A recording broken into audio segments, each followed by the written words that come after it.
안녕하세요. 시냇가 책방입니다. 저는 책방지기 한 걸음씩입니다. 오늘은 새 책 엔도 슈샤쿠의 침묵을 들고 왔습니다. 이 소설은 17세기 일본의 기독교 박해 시대를 배경으로 신의 침묵이라는 신학적인 난제와 신앙의 본질을 탐구한 세계적인 명작으로 알려져 있습니다. 이 책을 쓰신 엔도 슈사쿠 님은요, 일본의 대표적인 현대 소설가입니다.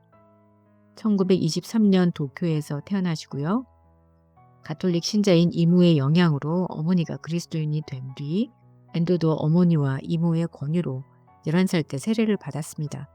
1949년에 게이오 대학을 졸업하고 일본 정부가 수여하는 장학금으로 프랑스 리옹 대학에서 프랑스 문학을 공부했습니다. 1955년에 발표한 백기는 아쿠타가와상을 수상하고 바다와 독약으로 일본 문학가로서의 자리를 굳혔습니다.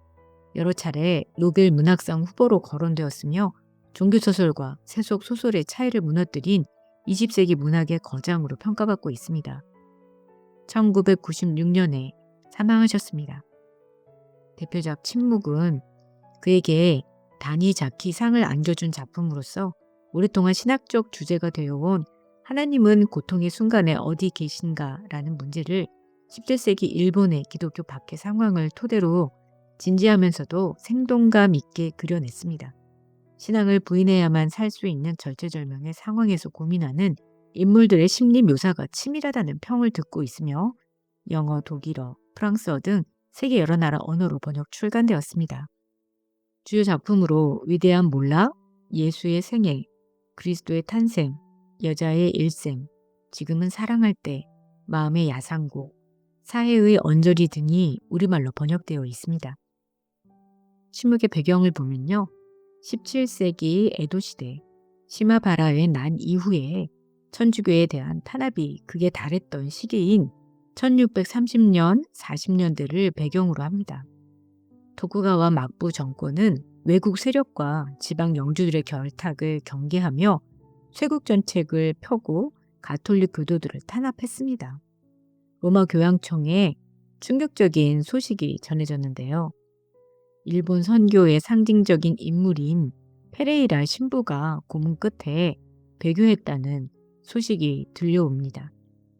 그의 제자인 세바스티앙 로드리고와 가르페 신부는 스승의 배교 사실을 확인하고 일본의 숨어있는 그리스도인 카쿠레 키리스탄을 돕기 위해 목숨을 걸고 일본에 잠입합니다. 로드리고는 비겁하고 약한 일본인 기치지로의 밀고로 체포됩니다.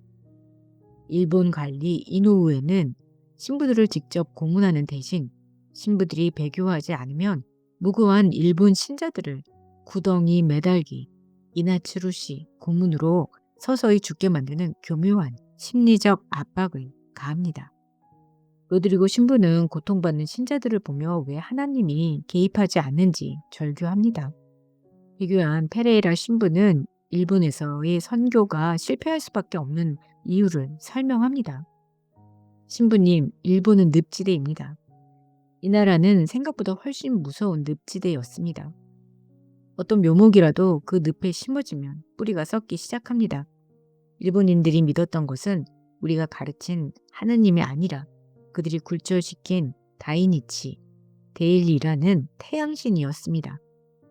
소설의 절정에서 로드리고가 후미의 앞에 섰을 때 침묵하던 그리스도가 비로소 말을 건넵니다. 후미에는 성화를 나타내는데요. 이 장면은 전통적인 교리를 뒤엎는 파격적인 대목이기도 합니다. 밟아도 좋다. 밟아도 좋다. 내 발의 아픔은 내가 제일 잘 알고 있다. 밟아도 좋다. 나는 너희에게 밟히기 위해 이 세상에 태어났고 너희의 아픔을 나누기 위해 십자가를 짊어진 것이다. 이후 로드리고는 깨닫습니다. 하나님은 고통을 없애주는 존재가 아니라 고통받는 인간 곁에서 함께 고통받는 존재임을 말합니다. 나는 침묵하고 있었던 게 아니다. 함께 고통을 나누고 있었을 뿐. 엔도 슈샤쿠는 그의 또 다른 저서 예수의 생애에서 예수는 아무것도 성취하지 못했다고 말합니다. 그는 홀로 죽었으며 그의 사랑의 메시지는 세상의 폭력을 멈추기에 무력해 보였습니다. 침묵의 로드리고 신부 역시 선교사로서 실패하고 배교자라는 오명을 썼습니다. 그러나 앤드류 슈자쿠는 이 실패와 무력함 속에서 비로소 인간의 약함을 짊어지시는 진정한 그리스도의 얼굴을 발견합니다. 신앙이란 굳건한 확신만이 아니라 90%의 의심과 번민 속에서도 포기하지 않는 10%의 희망이며 침묵 속에서도 곁에 계시는 하나님을 신뢰하는 행위임을 이 소설은 말하고 있습니다. 로드리고는 배교 후에 오카다 사네몬이라는 일본 이름으로 부여받습니다. 이는 처형된 어느 일본인의 이름과 신분을 그대로 물려받은 것인데요.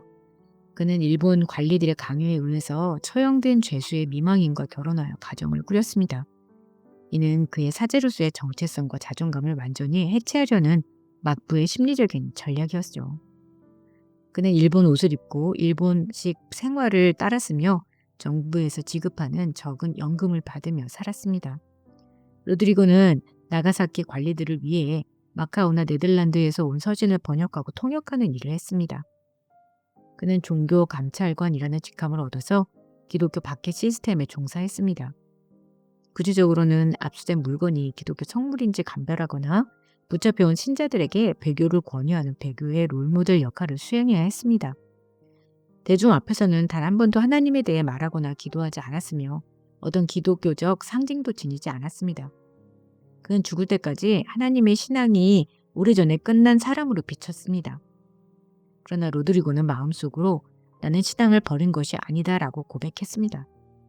그는 자신이 후미에를 밟은 행위가 배신이 아니라 고통을 받는 이웃을 구하기 위해 자신의 가장 소중한 것, 사제직과 명예를 버린 가장 고통스러운 사랑의 행위였다고 믿었습니다.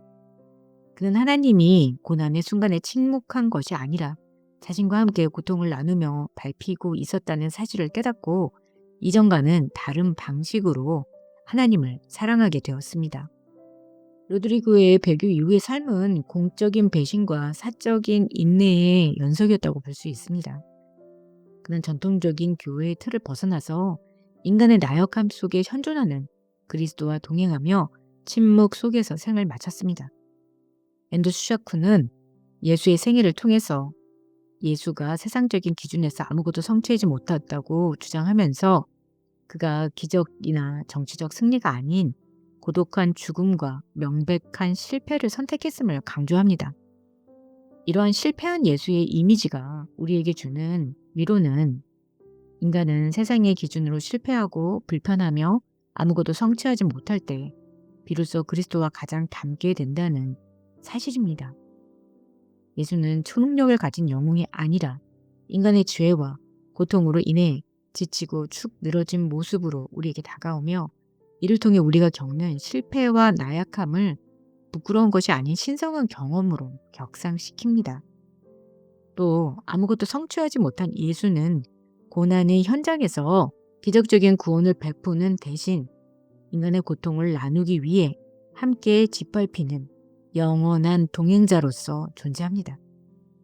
소설 침묵의 결말에서 예수가 로드리고에게 밟아도 좋다.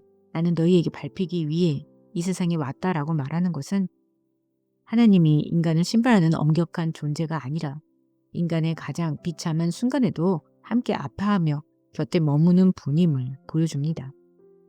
나아가 이러한 예수는 엄격한 아버지의 사랑보다는 모든 것을 무조건적으로 수용하고 용서하는 모성적 그리스도의 위로를 제공합니다.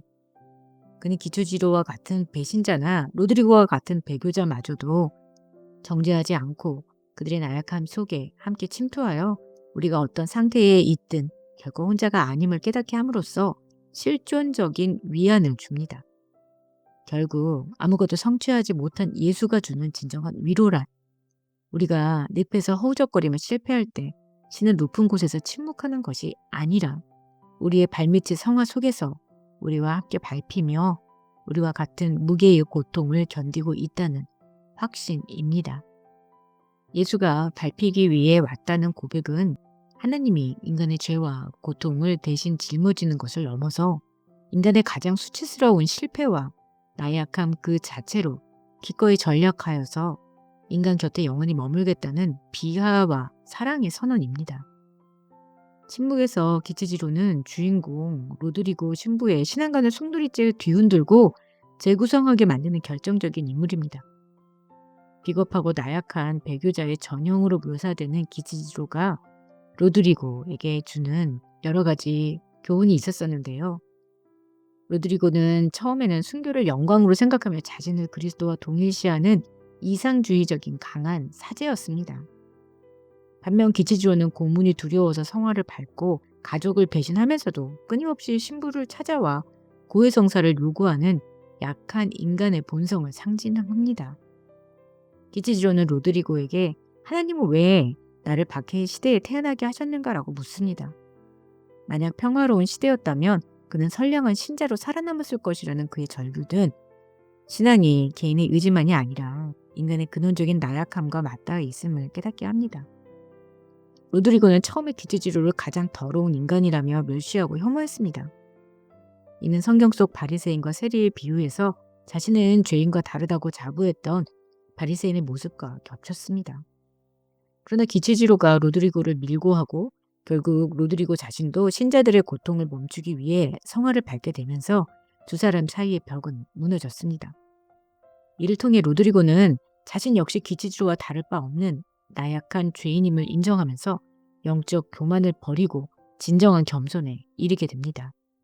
기치지로는 엄격한 심판관으로서의 하나님이 아닌 인간의 배신과 나약함마저도 무조건 수용하고 함께 아파하는 모성적 그리스도를 발견하게 하는 매개체입니다. 소설의 결말부에서 로드리고는 배교자라는 치욕 속에 살아가면서도 자신을 찾아온 기치지로의 고해성사를 마지막으로 수용합니다. 여기서 기치지로는 로드리고의 가장 위대한 스승이자 도구가 됩니다. 두 사람의 관계는 정통적인 교회의 틀을 벗어나 사울, 베드로, 유다와 같이 넘어졌던 자들이 서로의 약함을 보듬으며 신의 사랑을 유지하는 부서진 자들의 공동체라는 새로운 교회론적 통찰을 제시합니다. 결국 기치지로를 통해 로드리고가 얻은 것은 하나님은 침묵 속에 부재하는 것이 아니라 인간의 가장 비참한 실패와 수치심 한복판에 기치지로와 같은 모습으로 현존한다는 사실이었습니다. 네, 오늘은 엔도 슈사쿠의 침묵에 대한 전반적인 설명을 들려드렸습니다. 다음 시간에는 이 책에서 제가 인상 깊게 읽었던 구절들을 나누도록 하겠습니다. 그럼 다음 시간에 뵐게요. 안녕히 계세요.